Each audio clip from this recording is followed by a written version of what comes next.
Сәлеметсіздер ме, құрметті оқушылар? Бүгінгі сабағымыздың тақырыбы шеңбер және дөңгелек. Бүгінгі сабақта сіздер шеңбер, дөңгелек және оның элементтерімен таныс боласыздар.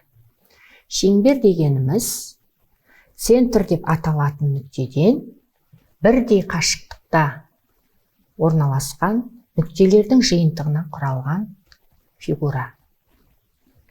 Шеңберді әдетте циркульмен сызамыз. Циркульді иінесін оң нүктесіне шаншып, қарындашы бар екінші сирағымен осы нүктені айналдыра тұйық сызық сызады. Сонда бізде шеңбер деген фигура пайда болады. Осы О нүктесі шеңбердің центр деп аталады. Шеңбер жазықтықты екі бөлікке бөледі. Ішкі және сыртқы аймақтарға бөледі. Шеңбердің тағы да элементтеріне тоқталып өтетін болсақ, шеңбердің бойынан қандай да бір А нүктесін белгілейік. Осы А нүктесі мен О нүктесін қосып, кесінді сызайық. Сол пайда болған АО кесіндісі шеңбердің радиусы деп аталады.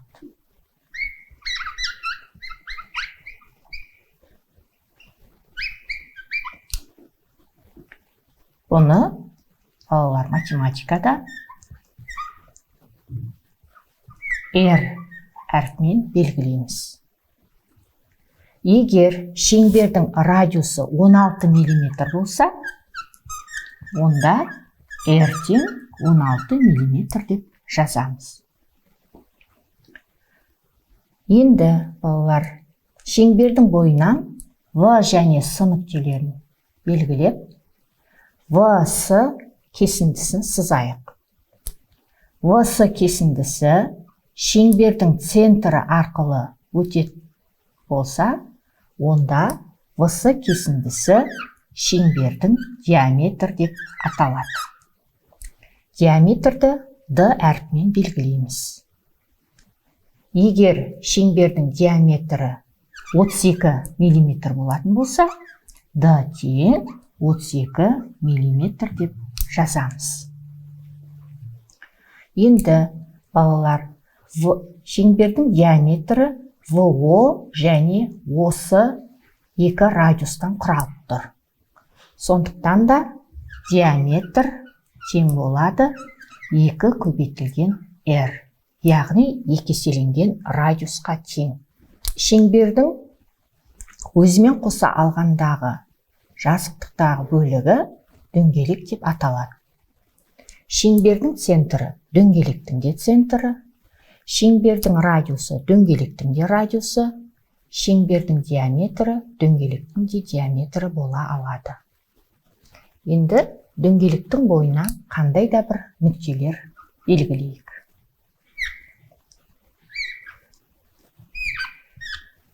А нүктесі, С нүктесі және Б нүктесін осындай үш нүкте белгілейік. Осы шеңбердің, дөңгелектің бойындағы нүктелердің арасындағы бөліктер доғалар деп аталады. Доғалар әдетте 2 әріппен немесе 3 әріппен белгіленеді. Доғаның таңбасы, мысалы, АС доғасы,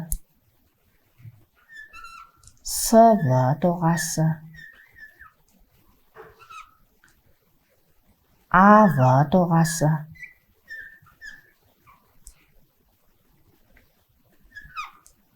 АСВ доғасы, СВА доғасы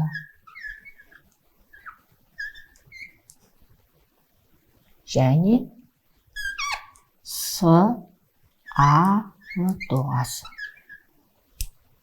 Міне біз осы дөңгелектің бойынан 6 доға тауып алдық. Енді осы шеңбер мен дөңгелекті күнделікті өмірде көптеп кездестіруге болады.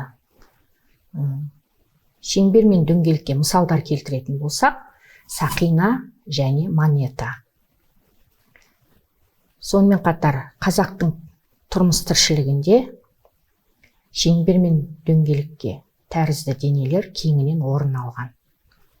Киіз үй құрылысы, киіз үйдің жабдықтары, әшекейлік бұйымдар, осының барлығы шеңбер мен дөңгелекке мысалдар бола алады. Киіз үй қазақтың өнерінің ішіндегі әсемдікке құралған, шеңбер мен дөңгелек кеңінен орын алған құрылыс.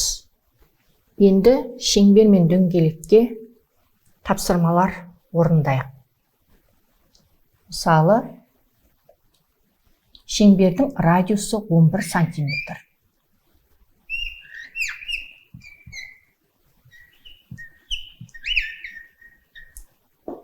Шеңбердің диаметрін табыңыз.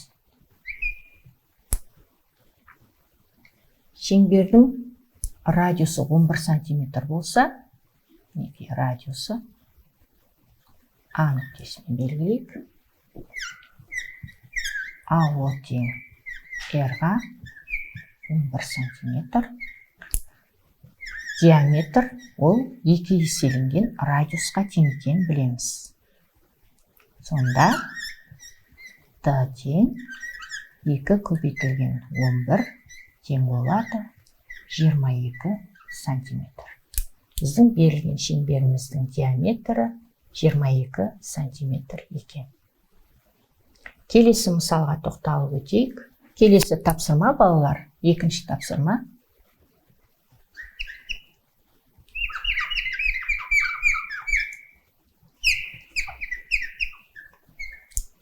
Берілгені айдың диаметрі Д тең 3476 километр.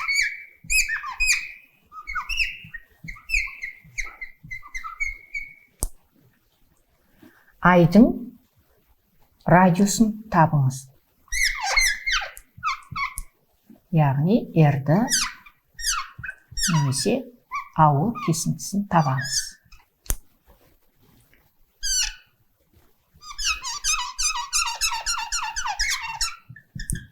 Айдың радиусын табу үшін біз диаметрді 2-ге бөлеміз. Сонда айдың радиусы 3476 бөлу 2 тең болады 1738 километр. Келесі тапсырмамыз, балалар, келесі үшінші тапсырма.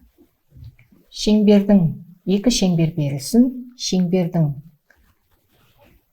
центрлерінің арақашықтығы бірінші жағдайда арақашықтықты Д деп белгілейік.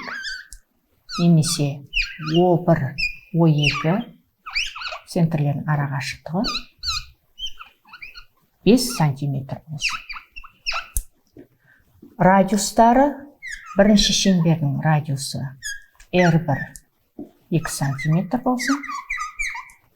Екінші шеңбердің радиусы R2 3 сантиметр болсын. Бізге екі шеңбердің орналасу жағдайын көрсетеді. Екі шеңбердің орналасу жағдайы бізде екі шеңбердің центрлерінің арақашықтығы Д, яғни О1, О2 5 сантиметр.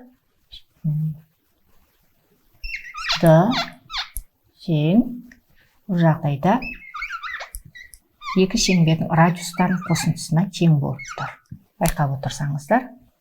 Сонда бізде екі шеңбердің центрлерінің арақашықтығы да 5 сантиметр. Екеуінің радиустарының қосындысы да 5 сантиметр. Бұл жағдайда шеңберлер қалай орналасады екен? O1 және O2 центрі. Екеуінің арақашықтығы дегеніміз, екі нүктенің арақашықтығы 5 сантиметрге тең болып тұр. Яғни радиустардың қосындысы да 5 сантиметр, 3 сантиметр, 2 сантиметр. Демек, тең, өзара тең екен. Бұл жағдайда шеңберлер сырттай жанасады. Сырттай жанасады.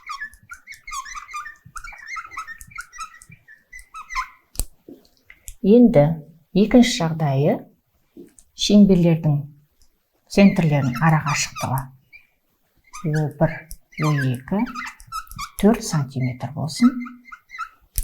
Радиустары сол, яғни бірінші шеңбердің радиусы 2 сантиметр, екінші шеңбердің радиусы 3 сантиметр. Енді байқап отырсақ, арақашықтық екі шеңбердің радиустарын қосындысынан кіші болып тұр. Яғни D кіші R1 қосу R2-ден. R2-ден. Арақашықтығы, центрлердің арақашықтығы бұл 4 сантиметрге тең екен. Демек, бұл жағдайда екі шеңбер қиылысады. Қиылысу нүктелерін А және Б деп белгілеп қояйық. Екі шеңбер екі нүктеде қиылысады. Үшінші жағдайына келетін болсақ, екі шеңбердің центрлерінің арақашықтығы O1, O2 бұл 8 сантиметр болсын. Шеңбердің радиустарын жазайық. R1 2 сантиметрге тең, екінші шеңбердің радиусы 3 сантиметр. Бұл жағдайда, балалар, байқап отырсақ, D арақашықтығымыз екі шеңбердің радиустарын қосындысынан үлкен мәнге ие болып тұр. Бұл жағдайда арақашықтығы центрлер арақашықтығын қосатын болсақ,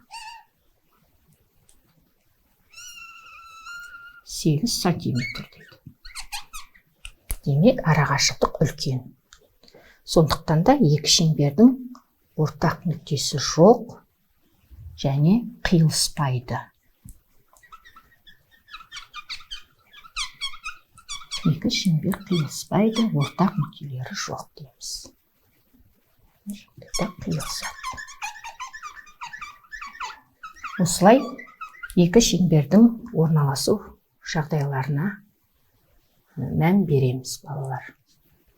Балалар, бүгінгі тақырып бойынша, өз түсінгендеріңіз бойынша үйге тапсырма алыңыздар.